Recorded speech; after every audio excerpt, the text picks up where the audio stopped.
Hello, my dear students. I heartily welcome to all of you. Here I am, your math teacher, Miss Rajnandini Gupta, and today we will study about range, mean, mod, and median. First, we will study about range. What is range? Range means a middle data, or we can say the highest value minus lowest value, the difference between the highest value and lowest value. For example, or firstly I will write here a formula of range. Range is equal to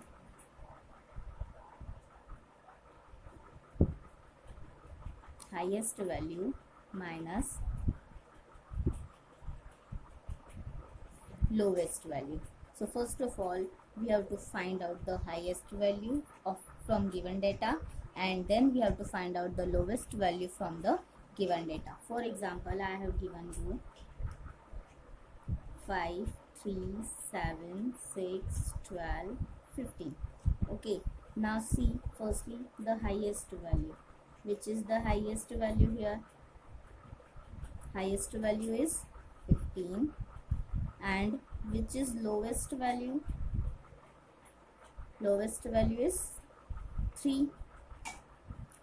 Then range will be equal to highest value minus lowest value. Now subtract it. Highest value is 15 minus lowest value, which is 3. 15 minus 3 will be 12. It will be our answer. Let's take one more example. Second, 5, 12, 13, 19, 10, 6, 11. Okay, now see again we have to find out firstly the highest value and lowest value. Which is the highest value here? See, 19. And which is lowest value? 5. We have to find out the difference between them. So range is equal to highest value minus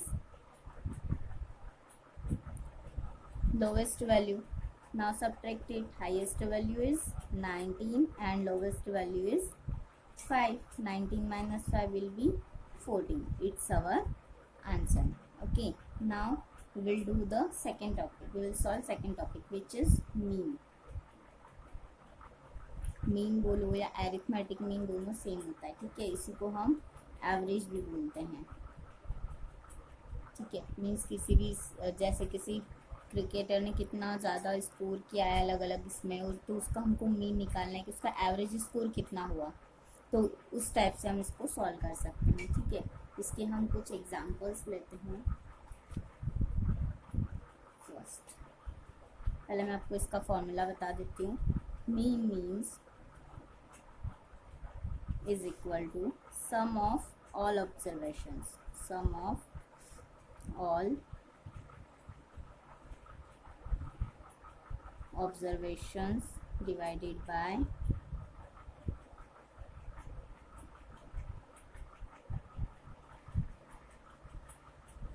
number of observations. Okay, for example,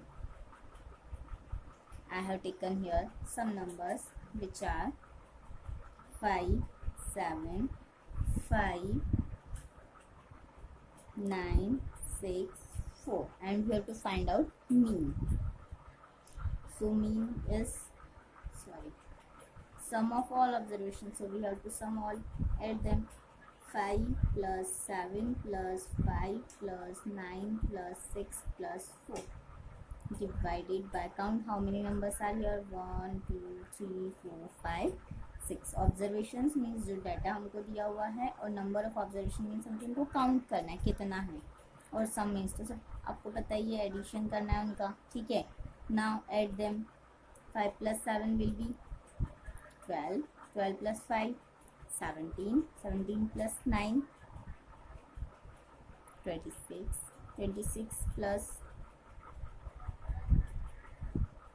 6 32 plus 4 36, sorry divided by 6, 36 by 6 और 6 के table में 36 cancel हो जाएगा, 6 1 जा 6, 6 6 जा 36, क्योंकि ये 6 time में आता, so it will be our answer. Let's take another example.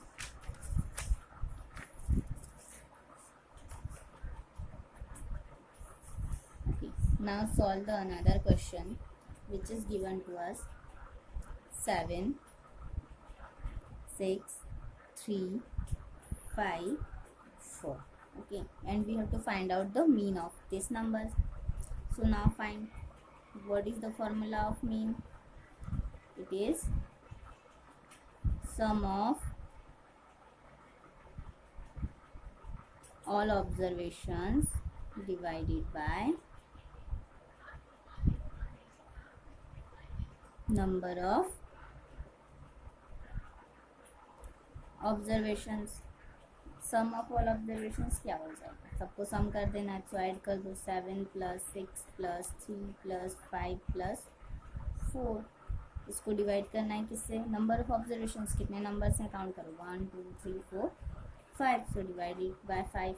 Add them 7 plus 3 10, sorry 7 plus 6 13 plus 3 16, 16 plus 5 21 plus 4 25 divided by 5. अब 5 के टेबल में 25 कितने टाइम में, 5 1 जा 5 5 5 जा 25, कितने टाइम में कैंसिल हो गया, 5 times, means it is our answer. अगर वो डिवाइड नहीं होता है तो हम उसको क्या कर देंगे, डेसिमल में भी कन्वर्ट कर सकते हैं. नाउ हम our third topic is mean, sorry mod.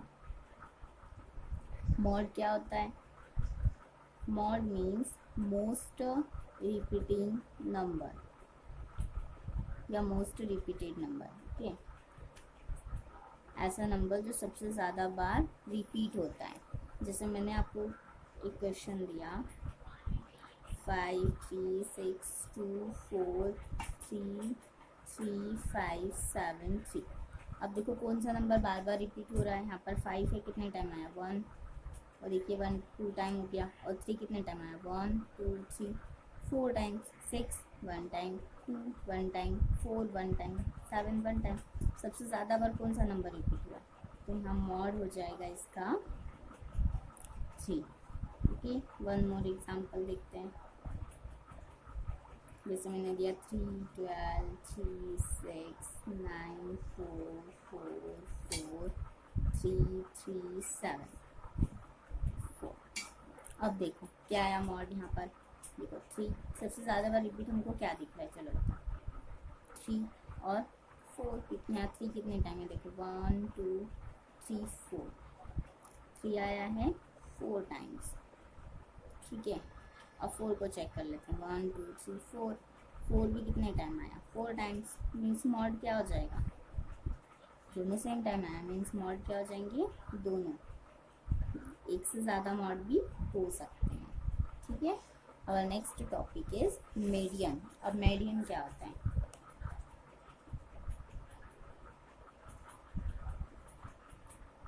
Median means एक ऐसा नंबर जो बिल्कुल मिडिल में हो. मीडियन मीन्स क्या, middle value.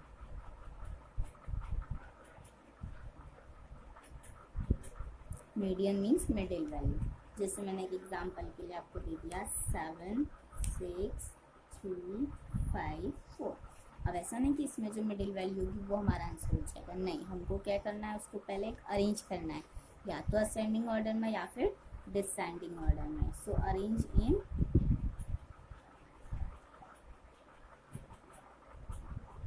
Arrange the data in ascending order. चलो ठीक है, असेंडिंग ऑर्डर में अरेंज करते हैं. तो ये क्या हो जाएगा, असेंडिंग मतलब क्या, पहले स्मॉलर नंबर, स्मॉलर क्या है हमारे पास 3, then 4, then 5, then 6 and then 7.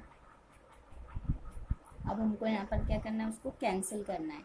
ठीक है, मिडिल वैल्यू कैलकुलेट करने के लिए. तो इधर से जो लास्ट वाला है इसको, और इधर से जो लास्ट वाला है इसको कैंसिल कर दो. ये लास्ट वाला से कैंसिल हो गया, फिर इधर लास्ट वाला, इधर लास्ट वाले से रिमेन क्या है यहाँ पर 5, मीन्स हमारा मीडियन क्या हो जाएगा 5. अब मान लो अगर हो, जैसे मैंने यहाँ पर लिया था क्या कि 5 वैल्यूज़ है, बट मान लो अगर 6 वैल्यूज़ आ गई तो क्या करोगे? जैसे दिया 3 5 6 9 5 4। अब क्या करेंगे यहाँ पर? तो पहले इसको भी हम क्या कर देंगे, असेंडिंग ऑर्डर में अरेंज कर दो। अरेंज किया तो स्मॉलर नंबर क्या है? 3 then 4 then 5 then 5 then 6 then 9। ठीक है, अब क्या हो जाएगा? इसको अब देखो हम कैंसिल करते हैं। 3 last digit, first digit, last digit, फिर सेकेंड और सेकेंड लास्ट। अब जो रिमेनिंग है क्या है हमारे पास? 5 एंड 5। तो अब 2 डिजिट जो हमारे पास लास्ट में है, दोनों को हमको ऐड करना है और 2 से डिवाइड कर देना है। ठीक है, तो ये हो जाएगा हमारा मीडियम। चलो सॉल्व करते हैं इसको। 5 + 5 विल बी 10 डिवाइडेड बाय 2। 2 के टेबल में 10 आता है क्या? यस। कितने टाइम में? 5 टाइम। 2 2 1 2 2 5 10 मीन्स हमारा मीडियम हो जाएगा 5। ओके, इसका आंसर आपका डेसिमल में भी आ सकता है। Okay, I hope you have understood. Okay, and try to solve another questions. Thank you. Have a nice day.